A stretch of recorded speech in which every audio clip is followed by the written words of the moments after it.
And we are going to hear from the candidates running for the Richland School District. It's Director number 1 is the position that will be on the ballot. And hopefully most of you got your ballots in the mail today. And I've lost my pen. Oh, thank you. We have the same format as in the other races. We will begin with 2-minute opening statements. And I would like to introduce the candidates at this time. It's Jimmie Chastain, Heather Cleary, and Ron Higgins. And we will begin with Mr. Chastain. Well, thank you. And thank you, everyone, for coming. As a first-time candidate, of course, I'd get to speak first. So I planned very well, wrote a long speech. No, I didn't really. My reason for being here and my reason for running for this office is because I have children in the Richland School District from 4th grade now all the way through high school, and 5 of them all told. So I really feel a very strong connection to the Richland schools, and I have followed with them from Jefferson here to Chief Joe to Richland, and I have a daughter who will be going to Hanford High School next year. And I feel like, well, truthfully, I was inspired by the effort and energy that went into working, or that came from the parents at Jefferson Elementary when we were facing closure. That inspired me to step up and try and participate, to try and offer something. I don't have complaints about the job that our school board is doing. My goal is simply to add to those efforts, to try and lend my experience to them and lend some energy, some fresh perspective.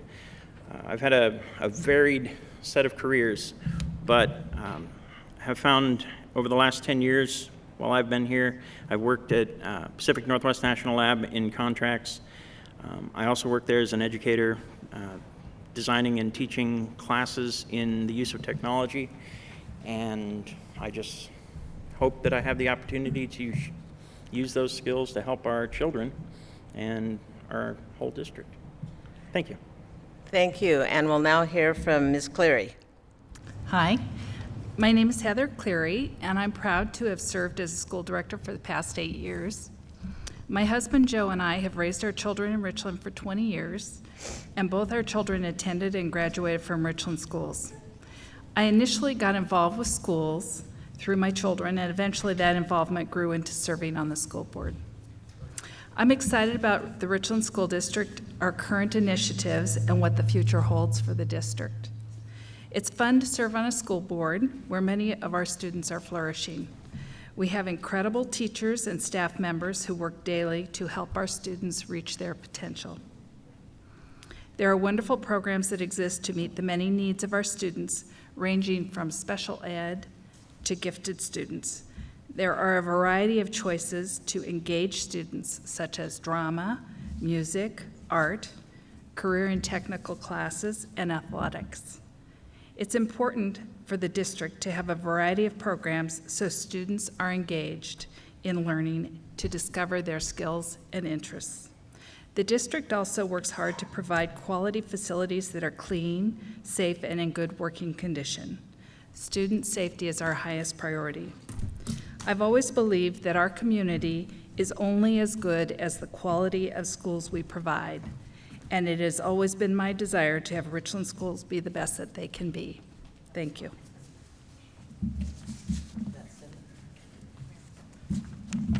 I'm sorry. And we'll finish up with Mr. Higgins in his opening statement. Thank you. Hello, my name is Ron Higgins. I retired from the Department of Energy in 2009 after 35 years in energy-related industries, often overseeing construction activities. I worked at Hanford's N Reactor, teaching reactor operators, one of whom, by the way, was Mr. Joe Cleary, Heather's husband. I worked also for the Nuclear Regulatory Commission, administering reactor operator licensing exams. Before that, I was a Marine Corps helicopter pilot in Vietnam, an air station training officer, retiring from the reserves as a lieutenant colonel. I have 2 master's degrees, one in chemical engineering from the University of Washington. After retiring, I earned my teaching certificate with a math endorsement in 2010. Since then, I have substitute taught in 6 public school districts, including Richland, and have substituted in every grade from preschool through high school, including bilingual and special ed. I was also a school bus driver. My wife and I have lived in Richland for over 20 years. We have 2 grown children, both Richland High grads. My youth involvement includes Boy Scouts, youth soccer referee, and mentor for Ignite Youth Mentoring. I am running to preserve 2 foundational educational principles: local control and parental involvement. Unfortunately, the educational hierarchy that's not here, it's way above us, wants to replace these principles with centralized control from Washington, D.C., and minimize parental involvement. One program that will undermine local control is the Common Core curriculum, which sets nationwide standards. Complaints about Common Core by professional educators include math standards that teach very little arithmetic, and English standards that omit classical literature and fail to teach cursive writing. Melissa Harris Perry, a Tulane University political professor, stated, "We have to break through our kind of private idea that kids belong to their parents or kids belong to their families and recognize that kids belong to whole communities. Once it's everyone's responsibility and not just the households, then we start making better investments. Our children are our investments and belong to their parents, not to Professor Harris Perry. I am running to maintain local control of education and parental involvement." Thank you. Thank you. We'll move on to our first question, and we're going to begin with Mr. Chastain. I think we'll address this one. Charter schools did pass in the last election in our state. Do you consider the HomeLink program similar to a charter school? And if we do have charter schools and the HomeLink schooling, how is that going to be funded within the district? Well, that's a great question. And I view the HomeLink program as a vital modern tool for reaching children who are very active. It's an important way for us to reach some of the children that otherwise might be falling behind or falling through the cracks. It is different from a charter school in that there is, I think, stronger oversight from the district, a stronger ability to provide input and organization to the program. And in that regard, I think that it benefits us as a district to continue to work with that program and to ask for additional parental involvement. The key appeal of charter schools is the ability for us as parents to offer our insight and our experience. And HomeLink is a perfect opportunity for that to happen, and a program that we already have and can hit the ground running with. Thank you. Okay, thank you. And Ms. Cleary? Charter schools are different from HomeLink. HomeLink is a district program that we have. If people are unfamiliar with it, it's a parent partnership program where the district is supporting students. Sometimes they're taught part-time within the district, and then they're taught the rest of the time by their own parents. And oftentimes their parents volunteer and help their students learn. It's an important program because we are reaching there are many programs that you need, my belief, in the district to reach different types of learners, and HomeLink fits for a certain type of student. It brings new students that their parents are taxpayers and contribute to our district, and we're just serving their students. And it brings new funding, a new funding stream into the district that has been beneficial to the district. So. Okay, thank you. And we will finish up on this question with Mr. Higgins. Yes, the HomeLink is a very good mechanism to reach other demographics, other children who may not fit in with the formal education in a classroom setting. So in that case, it provides a very useful function. Charter schools, have been approved in Washington State, and this allows parents to come together and either focus on certain specific subject matter. And as far as the funding, as students are assigned in that, then they would take that funding with them to that charter school. Thank you. The next question will begin with Ms. Cleary, and maybe you can take a few extra seconds to explain what Common Core is and how you feel about it, and would you work to repeal it? Common Core is in multiple states signed up for it, and Washington is one of them, and they're trying to make the curriculum the same across the country is basically the concept behind it. Okay, I'll speak up. Common Core is it's where multiple states are signing on to provide the same curriculum across the country, and our state has committed to it. And where I have a problem with it is sometimes the standards are what I consider our current standards to be higher, where we require our students, I'll give an example, let's say multiplication tables. Currently our kids learn their multiplication tables in 3rd grade, and sometimes a few years ago they were thinking that it would be okay to learn them at a later period. Well, we as a board have asked that if we have higher standards, that we maintain our higher standards versus the Common Core standards. So, Okay. I guess that's my answer. Mr. Higgins, do you want to add how you feel about the Common Core? Well, I have some of the same concerns that Mrs. Cleary, maybe even more so. I feel it was a way that the federal government kind of bribed the states into handing over control of their students and their curriculum to federal standards. I have to say I don't trust their competence or integrity necessarily, the people in Washington, D.C. I don't want to give our control over to them. I think we're very capable of doing our own curriculum here. We have very professional educators, and I've been very impressed with them, and I don't think we have to forfeit our authority to another bureaucracy in Washington, D.C. So I would be against it. Okay. And Mr. Chastain?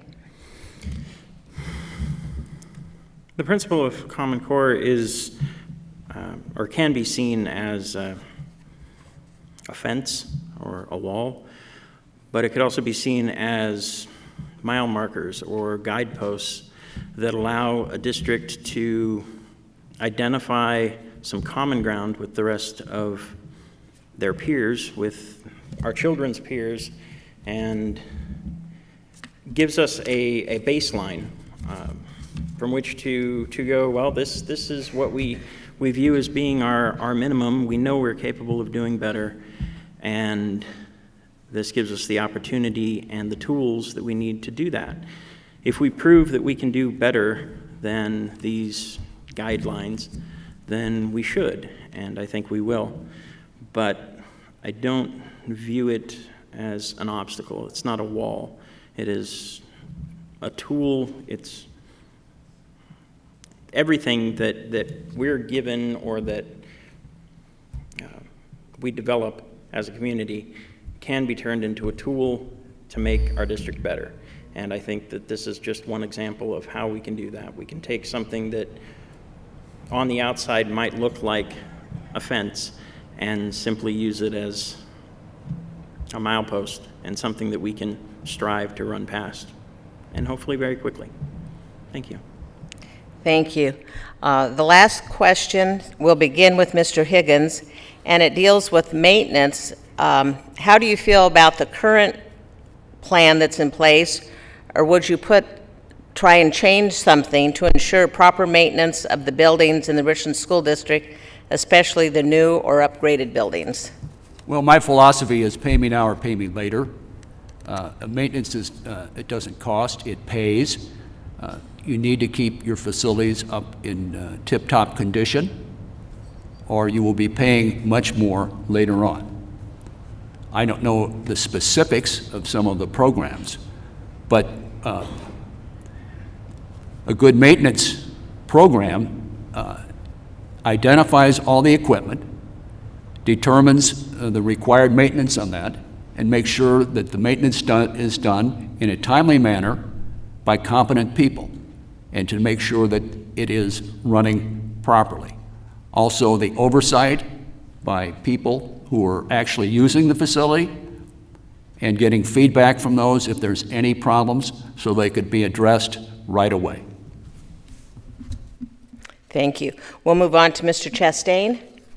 Well, I appreciate what Mr. Higgins said and agree with it completely. It's important to maintain and improve upon our current facilities with as much energy as we put into identifying new facilities that we might need.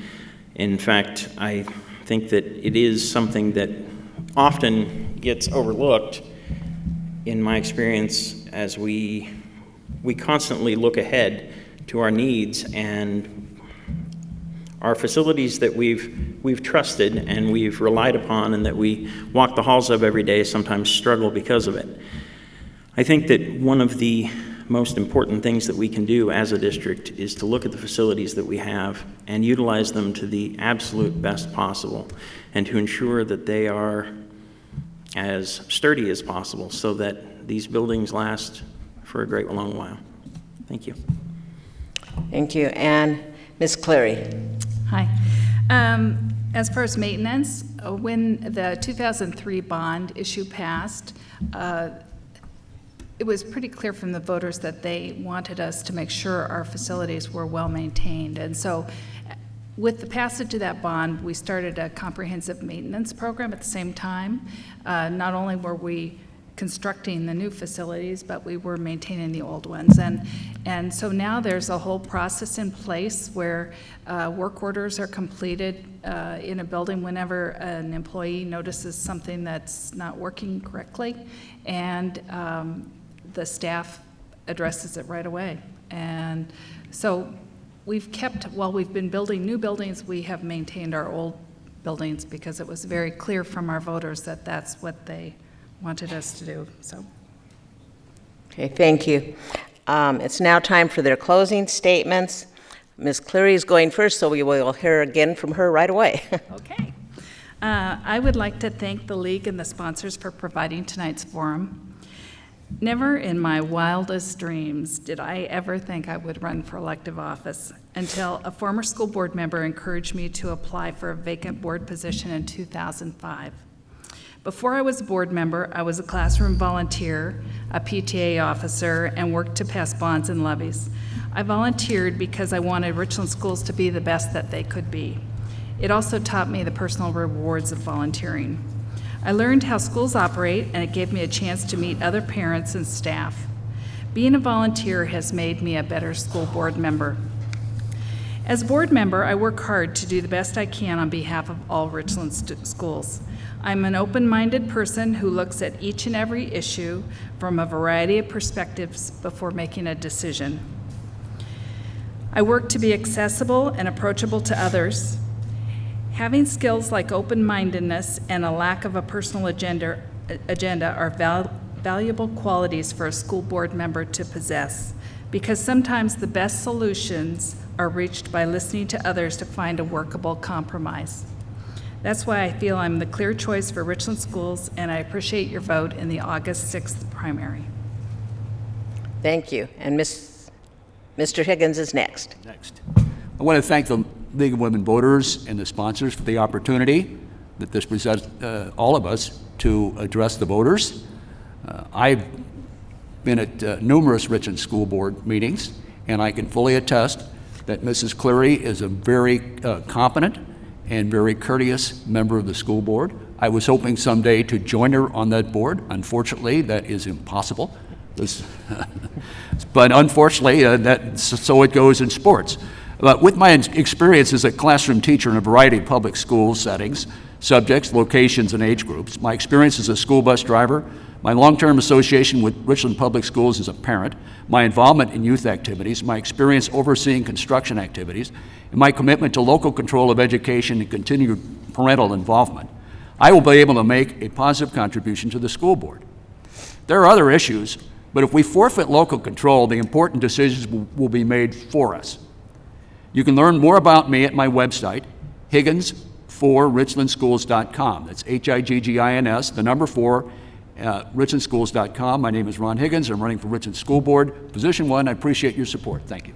Thank you. And our last candidate that we'll hear from is Mr. Chastain. Well, of course, I want to thank you for this opportunity, and thank you all for coming. What I'm hoping to bring here is energy, and that I have. My philosophy has always been, if you aren't willing to step up and do the work, you really can't complain about how it's being done. And although I don't have any complaints about how our school district is being operated, I do want to have the opportunity to work for you, for your children, for my own children, and beyond that. And so my hope is that we can continue to work together, regardless of the outcome of the election, and create a stronger district because of it. Thank you. Thank you. And again, your 3 candidates in order are Jimmie Chastain, Heather Cleary, and Ron Higgins. And I thank them all very much for agreeing to be here tonight, and it is warm up here. So we'll let them go, and we'll bring up the candidates for the Richland City Council. Thank you very much.